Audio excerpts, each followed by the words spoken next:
Je m'appelle Anne Dopfer, je suis directrice des musées nationaux du XXe siècle des Alpes-Maritimes, c'est-à-dire le musée national Marc Chagall à Nice, le musée national Fernand Léger à Biot et la chapelle Picasso de Vallauris. Le musée Marc Chagall est un lieu unique au monde puisque c'est le seul musée entièrement dédié à l'œuvre de ce grand artiste. C'est un lieu qu'il a conçu, il était vivant lorsque ce musée a été organisé à partir d'une donation très importante d'œuvres qu'on appelle les œuvres du message biblique, et il y a une atmosphère particulière parce que Chagall disait qu'il voulait créer une maison plutôt qu'un musée. Donc c'est un lieu unique où voir des toiles exceptionnelles réalisées dans la maturité de l'art de Chagall.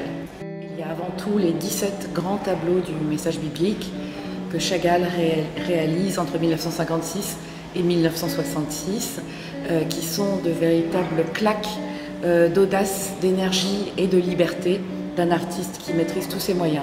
Et puis 2 œuvres d'art conçues pour ce bâtiment, une mosaïque et des vitraux tout à fait extraordinaires dans la salle de concert.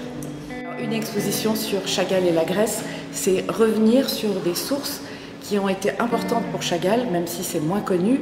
D'une part l'Antiquité et d'autre part la Grèce. Chagall a voyagé 2 années en Grèce, en 1952 et en 1954.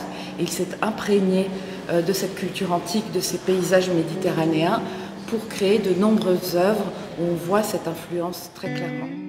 Dans cette exposition, il y a des œuvres emblématiques de cette influence de la Grèce sur Chagall, et en particulier tout ce qui tourne autour du ballet et du livre fantastique Daphnis et Chloé, et puis quelques vases. C'est l'époque où il pratique la céramique, et bien sûr les vases antiques ont une influence, et enfin tout un ensemble autour des illustrations pour l'Odyssée, sans oublier la magnifique mosaïque qui se trouve à la faculté de droit, qui représente le message d'Ulysse. L'exposition peut se visiter de jour avec une magnifique lumière méditerranéenne, mais aussi de nuit si vous venez voir un concert. Avant le concert, vous pourrez visiter cette superbe exposition.